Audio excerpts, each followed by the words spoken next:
Good to be back. Good to be back. Yeah, get some fresh drinks. Tonight is Oscar night.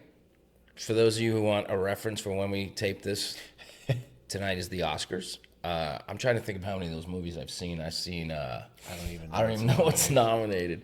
I've definitely seen. What did I see? Well, obviously Oppenheimer was great. I saw it I told you I saw it the second time. It was on Peacock, which I have, and the first time I saw it, I thought it was great. I thought maybe it ran a little long the last half hour, but then when I saw it a second time, just in my living room, like just me in the movie, I was like, it was flawless, man. Like I wouldn't change a thing. It was just it's a masterpiece of a movie. It really fucking is. The problem with today is people's patience are like, attention levels are even if something's good that they can't hang in the pocket as long, which is a shame. But I don't know what else is nominated, man. I couldn't tell you. I mean, I act and stuff, but like that type of stuff doesn't really matter to me. I do acting. Yeah, I hate that. I fucking hate that. Over the years, I've had to tell people, like students, like when they're like, "Yeah, I do acting." I'm like, "Well, would you say you do acting?" Don't ever say that around me again. For some reason, it just irks me. Yeah. Like, would you say? I do brain surgery. I guess you would say that. I am a brain surgeon. I do car mechanics. I do Everything I do picking. accounting. Yeah, it sounds all right with that, but with acting, I don't like it. I do acting. You're an actor. You don't do acting. You're a fucking actor, or you're not. This drink is phenomenal. A Sazerac. Hunter's gonna behave for us. He's gonna let me drink. So I'll just say on the way down here, I live about 15 minutes away, not too far. It was no traffic today in Atlanta. It was crazy. It was just like there's no cars on the road. I've never seen it this empty on a Sunday. Yeah. I just hit a playlist of a bunch of old movies, movie soundtracks, like from spanning the years. Yeah. And one of them that's on there, and it just hits. It goes from one song to another, different soundtracks. It's rando. It's on shuffle. One of them was from Field of Dreams, and the music. I remember like, oh, I know this scene, man. This is the scene. Like they play this kind of ethereal music, like when the whisper comes, like if you build it, he will come. Yeah. And so at the end of the movie, if you've never seen it, Kevin Costner. Spoiler alert! It's only been out for 4 years. Spoiler alert! But when Kevin Costner turns to his father and says, "Hey, Dad, you want to have a catch?" I always lose it there. Like I've seen the movie a million times, and every time, because to that point, I cry. So it just hits me, man. And so I bawled a little bit, like for like a minute, like on the way down. I was like, "Oh no!" I had my sunglasses on. I take them off, dry my eyes. Like, man, it got me. Even the music. So I was thinking. People ask, how do you get to an emotional place as an actor? Yeah, well, how do you hit certain emotions, right? And there's a million different tools. Like, there's not just one way to get there. But music for me is a strong. It's a strong connection, always has been, and I can be affected emotionally from song to song, man. Yeah, it's interesting the amount of like power that the score has. Watching 100%. Movies where they'll like show you the difference between like, okay, with the score, without the score, and it's just like, oh. Yeah. And then there's occasionally a movie like No Country for Old Men that has no score. And really doesn't. Yeah, and I noticed that like halfway through the movie and was like, there's no music in this. And it like started to stress me out even more. Because that's the point. It's like, They want you to go on that trip. Yeah. And that's interesting because I've seen No Country so many times, and I wasn't even aware that there wasn't music really. I guess subconsciously I was, but now I think like there's no fucking music there, man, intentionally. And then you think of a movie like, which came out in the same year, because I remember I was living in Brooklyn, New York at the time. There Will Be Blood. With Daniel Day, and I actually never saw that one. Oh, dude, you gotta fucking see it, bro. Remember that came out when I was in high school, and I was just like that type of story. What was it, 2007? I think. Yeah, it came out. 06 to 07. You were in high school then? Somewhere. No, it was right after I finished high school, I think, because I graduated 05. 05? 05, yeah. I graduated in 88. I was 1 year old. You were on the planet? That's cool, man. I was on the planet. I was not just a little single cell at that point. Yeah. So music is, is a really good tool that an actor can use. Like, say you have an audition, and you got to get emotional. In fact, we did this yesterday. Yeah. We worked on auditions yesterday. I had a pretty big audition, a good 3-page audition for this TV show. 3 scenes. That's been 3 scenes. Yeah, sorry, 3 scenes. not it was 3 like pages. 7 pages. Yeah. So Six it was or meaty. 7 pages. It was a meaty one. Yeah. And it required emotion, man. Yeah. And I didn't use music for that. I actually used. I used a visual. So my character was mourning the fact that one of his military buddies was killed that morning, and also was talking about his buddies that he lost in Afghanistan and all this stuff. And anyways, long story short, when I was looking at my phone, yeah, before I take it, I would look, and I was looking at pictures of my cat that passed away like 3 or 4 years ago. I fucking love dearly, and got this tat. If you can see that on camera, that's his paw print we got the night he passed. They put his paw on there, and, dipped it in ink or something for you? Dipped it in golden ink, and then I had it on a thing, and then I got my first tattoo with that. But anyway, I was looking at pictures of him, and towards the end of his life, and it got me. There you are. Yeah, and here's the thing: the audience will never know. Yeah. If I didn't tell you, you wouldn't have known what I was looking at. I thought it looked, because you were kind of doing this on your phone. I was like, what's he typing? Is he texting somebody, or is he typing? It's like, is he texting right before I take? Like, what the fuck is that? And I had no idea, but it's like, whatever he's doing is his process, and it's working. I thought after the first take and you did it again, I was like, oh, maybe what he's doing is like typing a note to himself or something that makes him emotional. You better cry, motherfucker. Yeah, you worthless piece of shit. Like whatever it is that makes you sad. Piece of shit. Like tearing myself down. That's what I tell myself. That's what I do to myself. It's like, man, do you? You're worthless. You're worthless, and You're the voice of my. No, man, I don't do that shit. But people do. But no, so different things can get you to certain emotional state. At least for me, and that's one of the things that we teach when I was teaching acting, I coach my students, there are different techniques, different things that you can do to get to an emotional place that because some people can access their emotions pretty easly. Yeah. I've noticed over the years, some people are just, it's just right there on the surface. It's right there, and they can they can hit it. They could just let it go. But for the majority of beginner actors, especially younger people who haven't maybe experienced as much life yet, yeah, it's more difficult to access. Yeah. And then without sometimes some tools. And then sometimes on the other side of that is you're older and you've put blocks in place, repressed stuff, and so it's been hard. So there's both sides. If you've, like for me, I didn't grow up as an actor. I started doing it when I was 30, 31. And we mentioned that you already had some built-in. At that point, I had some fucking brick walls. Yeah. Yeah. So I was at just as much of a disadvantage as I would have been if I was 22 years old coming into it. Although I do think if I'd have started when I was in my teenage years, it would have been so much better for me. Because you wouldn't have put those walls up? Yeah, I would have learned how to use those emotions and those things in a safe way, as opposed to just okay, well, in order to survive, I'm just going to bury that shit. Not going to touch that. Not going to let that be there. I'll just feel nothing. No one taught you how to do that. You just taught yourself, right? Oh, yeah. Yeah, I mean, I spent a lot of time alone anyways because I didn't see much, so I only had a couple of friends. Yeah. I didn't have very many friends because most people in school thought I was kind of a douche because Why?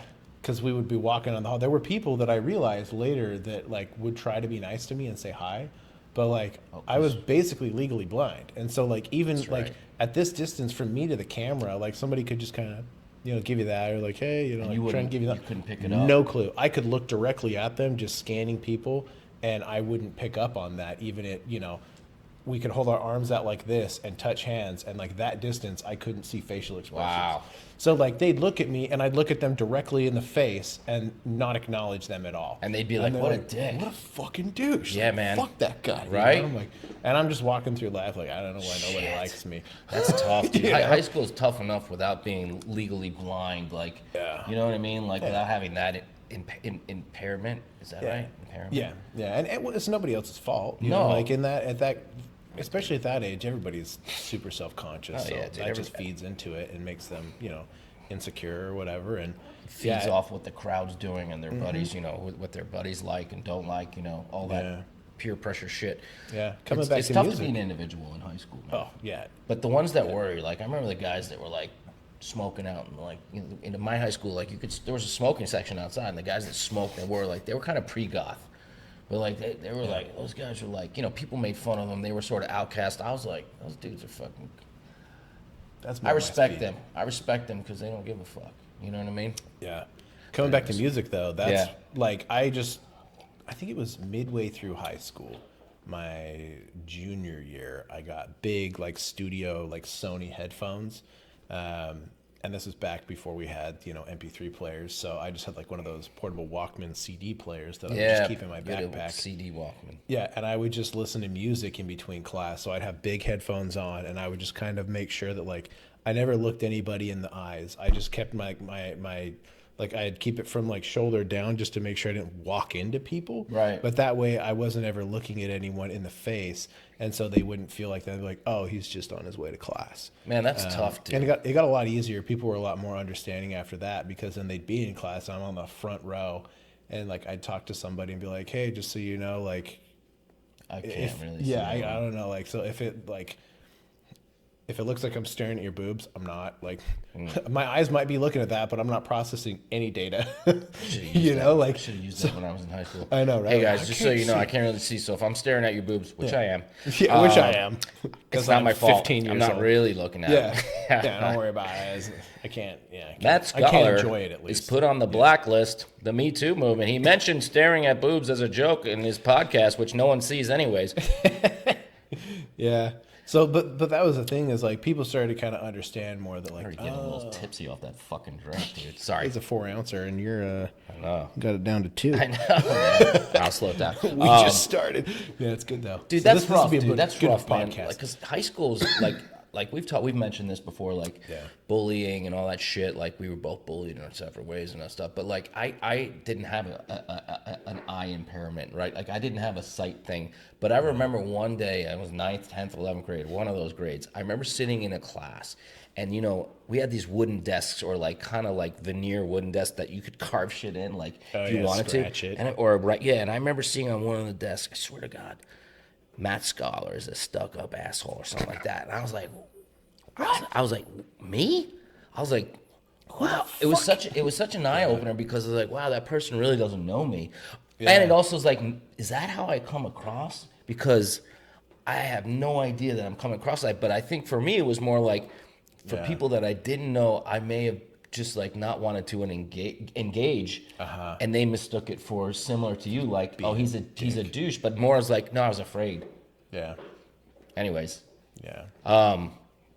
I don't know what high school's like now. It's fucking way different, bro. But It's TikTok now. it's TikTok. They're on their phones. There's cyberbullying, which so different. So different. yeah, which is not good either. Any kind of but they're so aware of bullying now. Like, when I was in high school in the late '80s, like, the bullies fucking, like, they kicked the shit out of their fucking victims and didn't get fucking, like, there's no recourse hardly. They might have gotten detention. Yeah, detention. Nobody got expelled hardly, unless they did something like illegal on the grounds of the school. Yeah, I grew up in a rough and tumble of high school, man. Like, it was a nice place, but like, there were so many different groups and levels of people, from like the wealthy to the not so wealthy, and color scheme, black, white, Italian, Irish, this, that, and the other thing. Some tough motherfuckers where I grew up with, man. Just the guys that loved to fight. I mean, there was fist fights all the time, and it kind of, you look back on it, like, that was a different era. Yeah, like, I don't see that from the young generation now. I'm like, I know they probably know mixed martial arts, but I'm like, these motherfuckers, a lot of these youngsters I see walking around peacocking, but they're soft as fucking hell. Like, that's just the way I look at it, man. Yeah. they've been coddled to think that they're the center of the universe, a lot of them, and they're not. And I see it at the gym with the youngsters, man, a lot. It kind of cracks me up, man. That's all. Yeah, I mean, if you think about it, though, you are the center of a universe because your universe ceases to exist without you. No, absolutely. But yeah, but you're not the world center doesn't of the revolve entire around you. universe. Yeah. We're just a speck of sand. Yeah. So, yeah. True that. But if you think of that all the time, that'll depress you too. Just a speck of sand. Just a grain of nothing. What can you do to like leave a lasting impression? Okay. Have kids. Become an actor. Create posterity. Become an actor. Become an actor. Become an artist of some kind. Yeah, an artist. Well, I don't know. Here's the thing. I don't know. Maybe you could tell me. Like, I know I was born, and this may, I'm not meaning to sound like brag. I was born like an artist. I connected with music at the earliest age. I connected with film and stuff. Like, it's what drove me. It's what drove my imagination for the most part. Like, and I realized, okay, like I started writing poetry at a young age. Not setting out to write poetry. I just wrote, like, heard shit and I wrote it down. So did I. Yeah. As a teenager, I wrote. But that wasn't lot a of choice, poetry. was it? No, it was just like something you needed to get out. And so I think some people are born artists, and others maybe cultivate the artist within. Yeah, I would agree time. with that because I mean, if you think about it, like none of us are the same. So there's definitely people who are going to be born more artistically and then more liberally. Like you're going to have people who have a much more engineer specific, like how Mind. their brain works. Yeah, Yeah, analytical. yeah. Like Maria does interior design and architecture. Maria's his his girlfriend Yeah. that you live with. Yeah, my girl who we have this little Your fur woman. child with. Yes. But yeah, she does interior design right now for school, but has her degree in architecture. And like the way she processes information is very different than how I process information. And that's great. Yeah, because 100%. the two of us, like we support each other and we understand like if we have a disagreement on something, like it's just because we see things differently and we can talk about it. And it's been super helpful. Sure. Yeah, it's been super helpful. And what it also, like, it teaches you that, you know, when you realize that not everyone thinks and absorbs information and processes it the same way. And when I learned that, then instead of me getting upset with that someone doesn't necessarily understand my point of view, or let me try and understand how they process information and share it with them that way. Yeah. You know? And also, like, from an acting perspective, you're going to have roles and characters that you're going to play that are the other type. Oh, yeah. Right? And so being exposed to that, being able to communicate with those people in, like, a safe way, and being able to have conversations and be open-minded about things, I think that's just so beneficial. It's not even, like, acting aside, like, different opinions are good because there are really no absolutes. No. And so There may be things you disagree with, and there may be things that moral values that you don't agree. But as opposed to just shutting out something that you don't like, for me, it's like, why not listen to it, absorb the information, and then figure out a way to maybe, like, okay, that person's straight up fucking crazy, so I'm not even gonna bother, or, you know, maybe there's some truth. maybe let me look at it from their shoes and their standpoint and their history and their background, and see, like, if I can't come to some understanding of it without being angry or judgmental about it. Yeah. And we're getting into a bigger picture now. Yeah, much bigger. That's we're on the okay. BS side of things, right? Yeah, it's okay though. We can kind of wrangle that back now. But yeah, we're talking about music and how you can use that as a tool to generate emotion. Sure. Pictures, photographs of photographs, the sense memory. So emotional recall is also part of that too. So Stanislavski, you know, gets deep into that stuff. Sense memory, using your senses to evoke a memory that memory is strong enough to then feed your character's emotion. So it may be something like, you know, I'll use an example. Are we doing all right sound-wise? Pause this for a second. Okay. Okay, Stanislavski. Yeah. Back to Stanislavski. Yeah, Stanislavski. Konstantin Stanislavski. What a dope ass name. Yeah, right? That dude must have done well. So We're still talking about him. still talking about him. So I mean, he's Godfather. That's how you the make a Godfather lasting of all impression. modern day acting, really. If you're Yeah. like, who's Konstantin Stanislavski? Google him. I mean, most of the acting techniques and teachings that have been taught throughout the years all come back to him. Whether Yeah. it's Meisner or Stella Adler or Uta Hagen or Actor Studio, Lee Strasberg, like they all are taking some form of Stanislavski's work, which is a lot of internal stuff, Yeah. and interpreting and teaching it their own way. Yeah.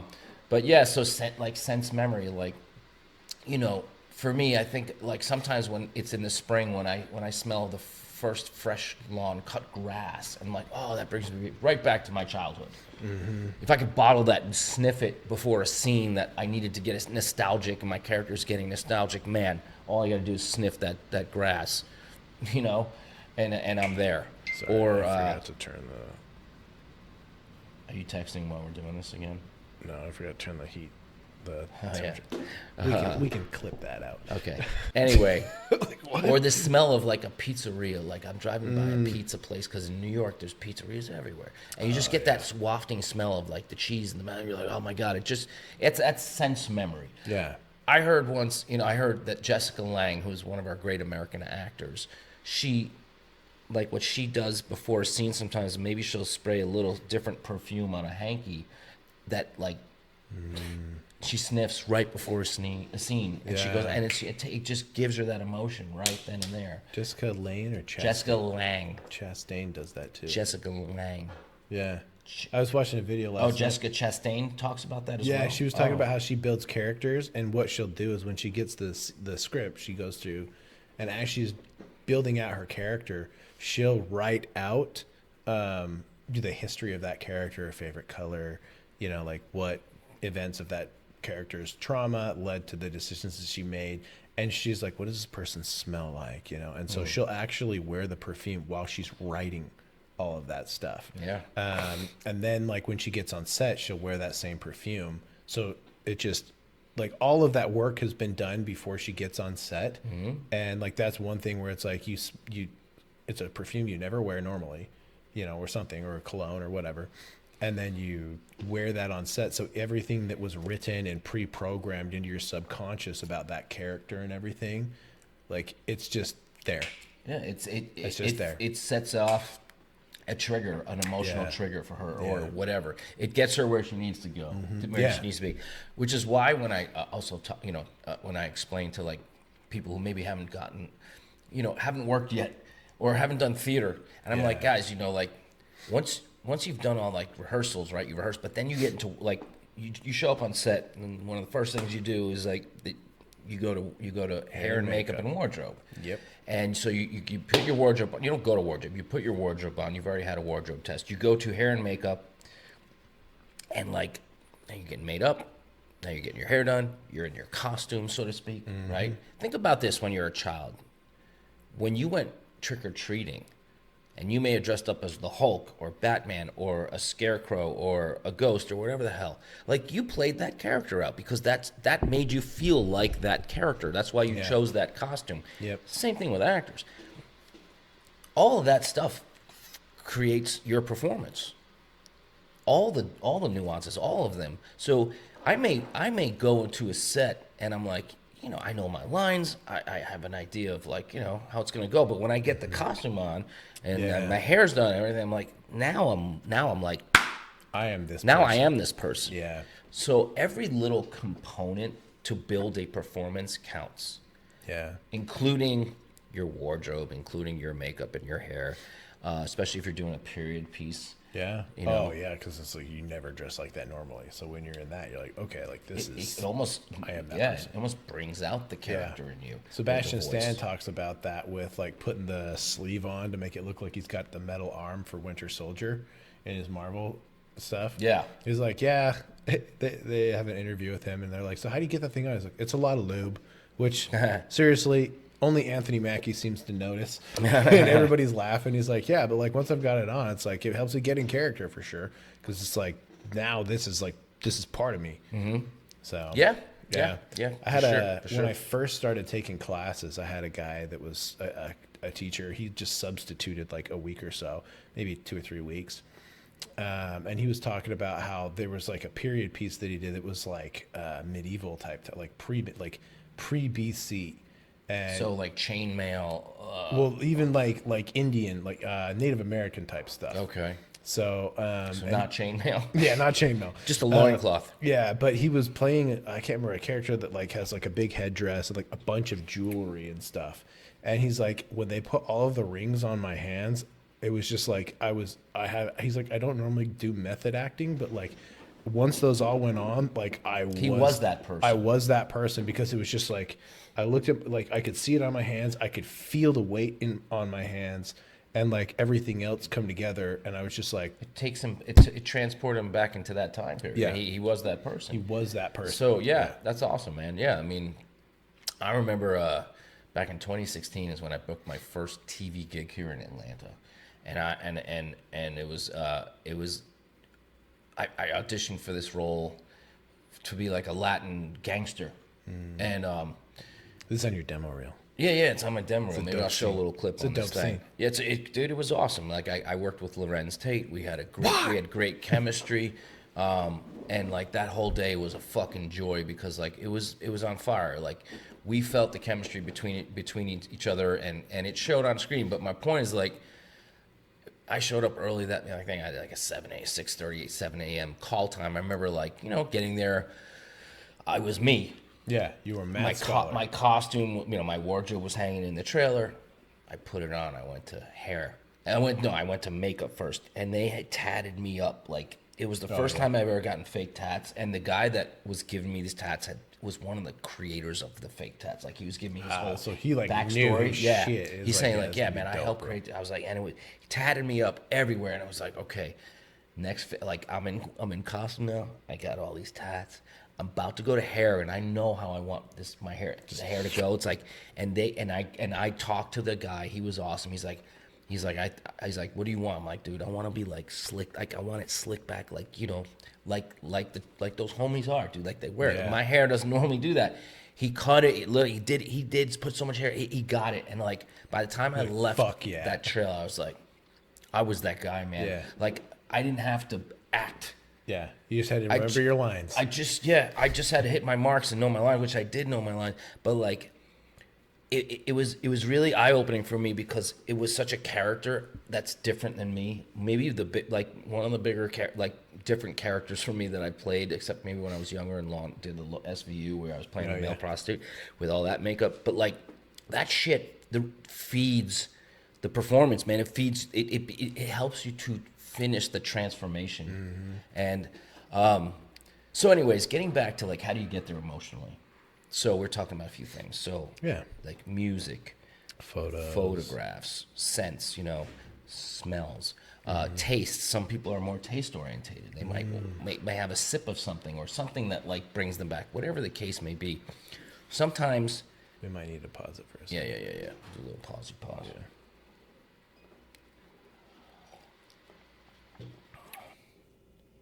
So we're back. We are.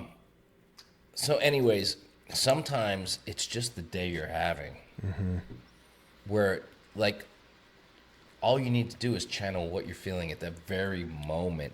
A lot of times my actors, when I say my actors, my students will like, we're about to do a scene and then they'll report back. I was nervous, Matt, before the scene. I said, okay, that happens. Of course you're nervous. We all get a little nervous. Let me ask you a question. How do you think your character feels right now? Talking to this person in this scene or a little nervous? I think you're right. Guess what? You don't have to block those nerves. In fact, forget about trying to fight nerves in general, guys. Like, you're going to have nerves. So as an actor, let's talk about this for a moment because I don't know if we've addressed this yet. There's a couple things you can do. What I recommend you do is use those nerves, use that energy and put it into your first couple of lines or actions or whatever it is that starts your scene or monologue or whatever. Put it into the work. Yeah, let it basically be your preparation for that scene. Or just use it. because a lot of actors try to fight the nerves, and then what happens is they lock up, and their voice gets stuck, and they shake. As opposed to, no, I'm just gonna use this energy. I'm gonna express it out my mouth. I'm gonna fucking use it in what I say. The first thing. Yeah. Now another thing you do is just learn some relaxation methods. If you need to be relaxed in a scene, then still yourself away the best you can before you go on stage or in front of the camera or whatever, and just maybe you put on some really relaxing music and you just focus on your breathing. And you just get yourself as calm as you can get, and so that you allow yourself to meditate, whatever it is, meditation. What the fuck is that? It's different for different people. For me, meditation is, I'm cooking in my kitchen and I got some music on and I'm drinking a glass of wine and I'm just totally in meditation mode because I'm not thinking about anything else in the whole universe. I'm just in the moment with what I'm doing. But anyways. Use how you're feeling and put it into the work, especially those nerves, because every scene that we're doing, like the stakes are high. Like if we're choosing high stakes choices, then our characters are already feeling some sort of heightened emotion. Use it, put it into the work. Don't fight. Don't try and fight it. Don't try and battle with it. Use it. Put it into the opening. Yeah. Make your opening choice in an audition or a scene or a monologue. Make it a strong choice. And study, read books. I was just looking at your book that I recommend to my students, which is The Intent to Live by Larry Moss, who's a wonderful acting coach and teacher and actor himself, who's coached some of the great actors over the past few years, past 10, 20 years, or longer. It's a great book. You should read that. There's so many different techniques. Some acting teachers will tell you substitution is the only way. Substitution, what is that? We haven't really talked too much about it. Yeah. So you're playing a character who's lost, say, their brother, God forbid, right? But you're playing a character, you're reading for a character for an audition, or you got a role, and your brother is killed. Thank God that hasn't happened in real life. How do I get there, though? Yeah. So maybe substitution works. So what does that mean? Okay, for example, I'll reference what we were talking about with my audition yesterday. Mm-hmm. My character was experiencing a loss that profoundly hit him. Well, I used a cat. Yeah. For yesterday, and not just a cat, but like someone that I loved, a cat that I loved that I saw get ill and took care of and took to the vet because he had to get fluids like once every 2 weeks, then once a week, then 3 times a week. Then we had to give him fluids ourselves because he had kidney disease. Like, it was brutal. But my point is, like, I just look at a picture of him and there it is. It just takes me back. It just brings back that emotion. Or, I lost my first cousin who was like one of my best friends. We're born 2 months to the day apart. He's born 2 months after me. He suddenly passed at the age of 45 back in 2015. And it was a profound sadness and loss for everyone of our family, especially his brothers, his parents, me, my family. We were really close. That was my homeboy. And so his name is Howard. I love him. And I think about him almost every day. And I use him in my work. I use his memory in my work. Yeah. Because it triggers, If I think about the good times we had, but if I think about the moment I found out he died, it's not easy to do that. You don't want to go there necessarily, but if you do it honorably and you use it in an honorable way, and you're using it for your work, you're using it for good reasons. But that's part of the job as an actor. Is we have to go to those dark, deep crevices that we don't really want to live in that often, but sometimes we have to go there to use them to create these moments. Because if you can find some pain in your life that helps you bring truth to a moment, that can touch somebody in the audience watching that film. And if you do it with realism, then you can touch a lot of people and they can have something they can relate to. Because part of the whole purpose of movies, like one of the reasons people love like horror, for example, is they get that adrenaline rush in a safe environment. Yeah. Right? And so you can watch films. You see how I just yelled, yeah? because like horror movies Yeah. like and me are not like friends. I'm not a big fan. Like I appreciate them, but like they fucking scared shit out of me, so I really don't watch them that often. But that's the thing is like you can be in a theater or in your bedroom or your living room and you can watch a film or a TV show that explores things that maybe that explore portions that are traumatic for people. Absolutely. Like you have trauma in your life and that's almost a therapeutic way to try and get through that, for some people to be able to see it in a safe environment and be like, "Oh wait, like I'm not the only one." Like the whole reason I survived high school was through music. Like I had bands that I could listen to that talked about depression a lot. And like that was some of their main themes was depression. And it was like, oh wow, like I'm not the only person that's felt this way. Like there are other people out there that have the same or worse experiences than me. And they've used it to cultivate their art. Yeah, and that put it in their music. Yep, and other people will hear that same music and just think that's not music, Right? That's noise. Well, to each their own. Yeah, and so that's the thing there. is like, if you can use an experience that you've had to bring truth to that moment, it can be very beneficial for somebody who sees that. And so, like as an actor, you're not my teacher anymore. Scott Oakley is. And so I was in his class. Am I not though? I asked this question, Aaron. Am I not still your teacher? You are still I am still your Padawan, Jedi. But my new instructor was telling us in class, that there's the safest place to feel something is in front of the camera. Because honestly, like nobody's allowed to really judge you for feeling a certain way or thinking of things that you may have done or an imaginative situation that triggers an emotion from you. The safest place you can possibly have that true vulnerability is in front of the camera and let it capture that. Because it's what the audience wants. I mean, because we want to be moved. Correct.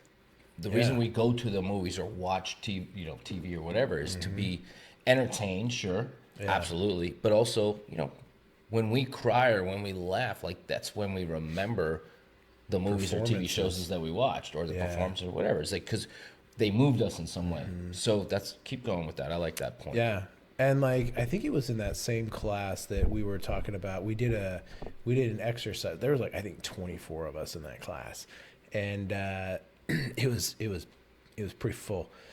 But the exercise that we did was he basically said, okay, you are going to tell us your deepest, darkest secret. What if anybody else found out, it would destroy you. So whatever that secret is, but you're going to tell us that secret using only the letters of the alphabet. Okay. And you could use anything, right? So in your mind, your internal dialogue is whatever your deepest, darkest secret is. So give me a little example of using the alphabet. You don't have to So like rehash it, but you like, could be thinking about something. Yeah, example. you could be thinking about something you did, or that was done to you that you're maybe ashamed of or embarrassed of. And it doesn't have to be a negative emotion. It could be a good It could one be too. it could be something that makes you want to laugh, So how would you use the alphabet to express that? And so in your head, like the way that I did it was I basically, instead of like thinking of one aspect, like this one thing, I just thought about like, okay, there's a moment in my life that had a ripple effect out. And so like, as I kind of worked through the alphabet, I just went with like a statement of each moment along the way. Can you give us a little example of that with the alphabet? Just so they can see and I can see? You don't have to, you don't need to get all deep, but just like how, so it would be like A, B, A, C, B, C, like how would it sound like? What would it look like? Because I've never done this exercise. Oh, myself. You haven't? Not myself. No. Oh. That's why I'm asking. Okay, so give me a second. Let me think about something. Yeah. Maybe I'll use the same thing. I don't know. Yeah.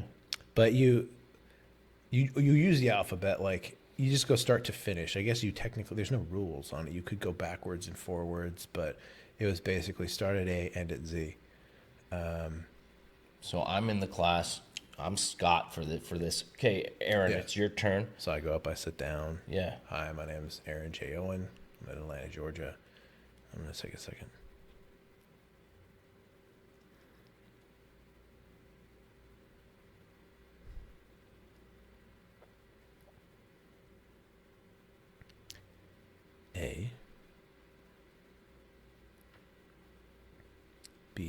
C.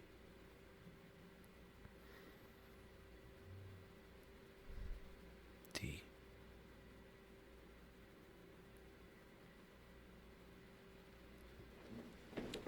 E.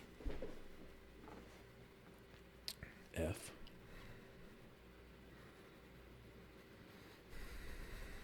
G.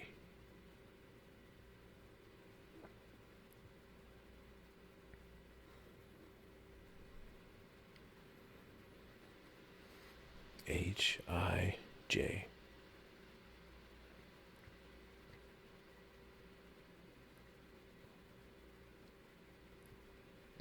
K.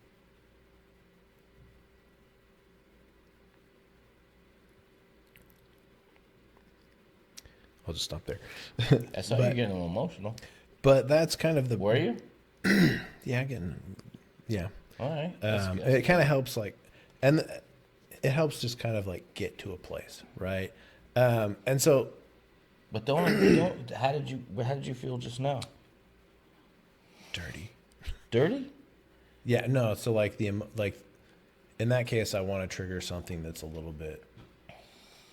I usually like. You don't even have to explain what it is you were talking about. Yeah, I don't no, even like- care. But I saw you getting emotional.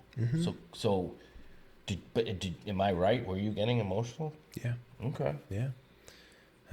that's cool, man. I'm still at the point where like tears don't really come yet, but I feel like as the more You'll get there. Yeah, the more I explore it, the more I, practice and actually truly embrace the ability to say, you know what, it's okay to cry. Yeah. Yeah, because that's beat into us as I men. cry like, I cry on a daily, nightly basis, and not because Yeah. I choose to cry. It's just that I'll watching a movie, I'm listening to a piece of music, I'm high on edibles at night usually, so that facilitates That'll my make it emotional easy. state. But even when I'm not, Boom. I'm not, I'm not high during the day mostly, so I cry then too. Like I cry a lot, and it's not like I'm a crying all the time, but like I enjoy that. I enjoy when I do cry because it reminds me I'm fucking alive. Like whereas when I was your age, I didn't cry as much as I do now. And I guess for me, I had an association with crying as being weak, not manly, and as far as acting, a challenge. Like it's a challenge for me to cry when I was younger, and I had, as an actor, Yeah. It's all as I've gotten older. psychological, like, oh, it's so hard to cry on cue. Well, cry on cue, yeah. You tell me, hey, Matt, cry. No, I can't fucking do that. But I have techniques where if I'm doing a scene that I can get myself to that emotional state and not be ashamed about it. And actually just like, I think there was a part of me when I was younger, having been in the business for a while before I kind of took a break, was like, fuck that. I'm not showing them that. They don't get that from me. They got everything else. Like it was that kind of thing, Yeah. Back then, which is pride. not the point, not anymore. Yeah. But there was a part of me that's like, I ain't showing that. Fuck that. Yeah. But I got over that. Now it's like, maybe I'll paint with every color. Yeah. Well, also leave it's gray more out. available to me. Like I don't have to try so hard to cry. I can just cry and be cool with it, and then and not make a big deal about it. Whereas I think when the older you get, that and the longer you do this work as an actor, the more your emotions become available to you, At the so to surface. speak, Yeah. than when you're young, a little younger, and still working shit out and still figuring out who the fuck you are as a person. Yeah. But that was cool, man. I enjoyed watching that. No joke. Like to me, that was one of the most vulnerable moments I've seen from you as a person and as an actor. And you just going through the alphabet, talking some serious shit. We don't know what you're talking about necessarily, but we felt the emotion. Cool. Yeah. But one of the things that I like when we finished that exercise, well, I was one of the last ones to go up because they just started at one end of the room and I was on the opposite side and we just snaked through. And like as I was sitting there, I was like, this is exactly what acting is. Like you're prescribed dialogue. In this exercise, it's the alphabet. Right. Right? But your job is to find something internal, have an inner dialogue going on that gives truth to the prescribed dialogue. And so like that's exactly what acting is. And like I was like, oh, this is like the perfect way to practice this. That really resonated with you. Yeah, it was just like Yeah. it blew my mind when I was sitting. I was like, oh, this is such a great opportunity Because, yeah, I mean, you can get up there and you can tell everybody in the room your deepest, darkest secret using different words than what's actually playing in your head or whatever it is. It's a safe way to do it because they don't really hear the whole they don't hear the story. They don't really get any details other than what they think they think you're feeling and yeah. thinking. You could have been abused. You could have been an abuser. You could have been an addict. You could have been whatever. Or it could have been something that was funny, like you fell off something or I don't know, whatever. Right. Like shit your pants on accident. But like it could be anything. But all that really matters is the emotion that's used to convey it. And everybody watching it gets their own interpretation. So everybody that's like watching art. it, everybody that's watching you or seeing your performance or your exercise or whatever it is they're filling in their blanks their own way. Yeah, they have a story that they're playing out in their mind. Whether it's what you're actually thinking or not even close, it doesn't really matter. Because as long as you do it with like realism and authenticity, As long as you it's going to be the exercise. Yeah, if you commit to the exercise, Commitment. and you do it, then to them it will mean something. Yeah. Even though you're just saying A, B, C, Even though D, you're E, just F, using G. the alphabet to express it. I mean, you could use one word. You could Yeah. say the letter blue over and over. Blue, blue, blue, blue, Yeah. blue, blue, blue. And I'm not doing it right now, but I'm saying you could do is it could be a You letter. do with anything. It could be numbers. Colors. Yeah, it could be colors, numbers. It could be anything. It doesn't really matter what it is. Because one thing that I noticed, like when I was doing it in class, you're thinking so much internally about like what you're doing that sometimes it's like, I don't know the alphabet as well as I thought. Like I don't have that memorized backwards forwards. Say L-M-N-O-P QRST. T-U-W-X-Z-Y. And sometimes, like I think it was where I got to K in class or something. I kind of had a moment where I was thinking internally. I was like, wait, what letter did I just say? And I like had to start back over in my mind and then pick it back up, and that happened to several people as well. It's not just me, but it's kind of funny because like when you're doing that for acting, like on camera, you're going to know your lines really well. And so you don't have to worry about getting stuck on something. Your lines can just flow freely with the emotion that you're using based off of what your scene partner is giving you. And that's a cool thing is you're going to do your preparation, which might be, starting the alphabet or whatever that is in your mind, finding that moment to begin the scene. And then once you begin the scene, what's happening in there with the other person is going to dictate how the rest of the scene goes for that take. So you might not stick with your story the whole way through. All of a sudden they give you something different and now you're in a totally different space. Or they feed it. They just like take a billows and just start pumping like oxygen on that flame and just like really expand it. So it just kind of depends on who your scene partner is and what you're If you're available available to the moment, because that takes being in the moment to actually be able to then be influenced by your scene partner, what they do, and kind of get off of your game plan of what you were doing. Yeah. But one thing one thing that's really important in that whole thing is that like what consensus I've realized like the great actors, the really really really great ones do is they read the script a million times. They absorb the material over and over till it's like it's so ingrained in their DNA in that there's no thought in like what is my next it's just they are able to transcend in a way with the work because they've absorbed the material to like it's in them. Yeah. Like you hear like the great ones. I mean, just this week I heard Paul Giamatti talking about that. I heard Robert Downey Jr. talking about. I heard Anthony Hopkins talk about that. Like just those three guys. Philip Seymour Hoffman. Yeah. I mean, Philip Seymour Hoffman, the late Philip Seymour. Yeah. Did I ever tell you I saw him on Broadway? No. So when I was this was probably the early 2000s. He and John C. Reilly, the great John C. Reilly, did a two-man play. Well, maybe there's one other person, but basically it's a two-man play. Sam Shepard play called True West, which if you haven't read it, read it. It's a great play. I have not. And they played brothers, and John and Philip would switch the role. I don't know if it was every night they play a different character or it was once a week. I forgot. But it was at Circle in the Square in New York. I was living in the city, and I was like, I have to see this fucking play, man. It's those two guys who I love, both of them. And you were hearing like in the wind, like Philip Seymour Hoffman you've never seen anything like him before. Like I've seen him in film, but live on the theater, like you just never see anything like it. Totally And I was right. I remember, I'll never forget it, man. I was just sitting there, and I think I went alone. And I was like, this is the greatest fucking thing I've ever seen. Like these guys are the greatest actors I've seen. Philip Seymour Hoffman is the greatest. Like it's just mind blowing. It reminded me of when my dad told me he saw Brando in Streetcar on Broadway. Like my dad saw that. Like stop being filmed. No, Brando did wait, Streetcar on Broadway before they did the movie. He did okay, Streetcar yeah. Named Desire. He played Stanley Kowalski, and my dad saw it. And he's like, "Man, it's the greatest thing you'll ever see." I go, "Dad, Okay, sure. I get what you're saying.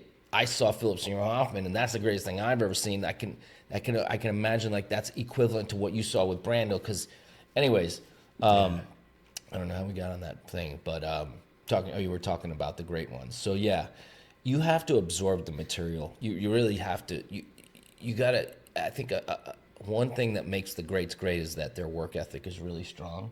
Oh yeah. So if you're an actor who's just starting out and you think, hey, I can do this, I want to do this, great. Hopefully you can. But one thing to remember is like read the material over and over and over until like you absorb it so well that then you're not acting anymore. You're reacting. You're just in the moment. You're listening and reacting, and many other things that we can talk about that we'll get into. But On different episodes, yeah. yeah. Read Yeah. and reread and reread it and reread it and reread it. Do your exercises. Read great books on acting. Go to class. Study with different people. Don't just study with one person. Study with one person that you love, right? Until you get as much as you can out of the person. Go to someone else. Yeah. And like so far, like each of my studios, I noticed like I'd spend a year and a half or 2 years, and then I feel like that person at that point has kind of taught me all they have to teach, and it's not that like they don't have anything more to offer, or like there's not what they've taught isn't valuable, but it's like, okay, I need to keep sharpening and adding tools, right? And so as individuals, we have an individual approach, and so like every different person's approach is going to be different. So to study with different instructors or teachers is always going to help, because then you get more angles, like we were talking about earlier with having different opinions.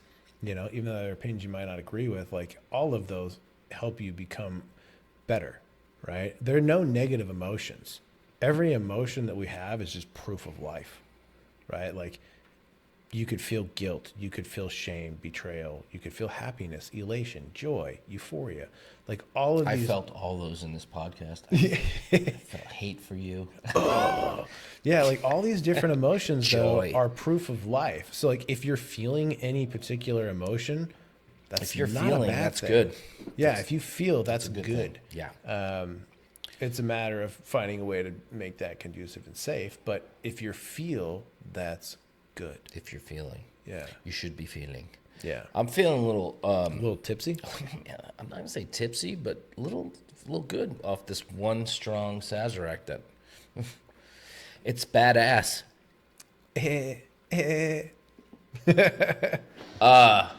Good stuff, man. Yeah, good hanging with you buddy. this Sunday afternoon before the Oscars. Got my Knick game on. I gotta watch the Knicks and the Oscars. I'm gonna have to How are the Knicks doing this year? They're doing very well. they Half doing our team's banged up, but we're in 4th place in the Eastern Division right now, and all of our starters are injured. So we've been playing with they're hanging. our second group has been doing pretty good. So once we get all healthy again, we're going to be a tough group to deal with for sure. There you go. There you go. First time in a long time. Long time, brother. Long It ain't time. easy I mean, being if a you- I was New gonna say, York if you're- sports fan. yeah, if you're a I'm a New York Mets, sports fan. Giants, and Knicks fan.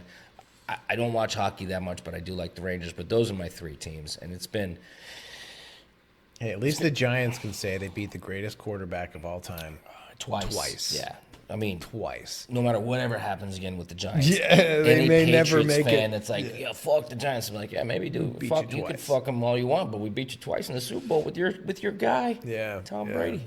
Yep. And belly. Yeah. Check. Good stuff, man. Cool, man. All right, Good dude. stuff. Thanks for hanging with us. Peace out. Peace.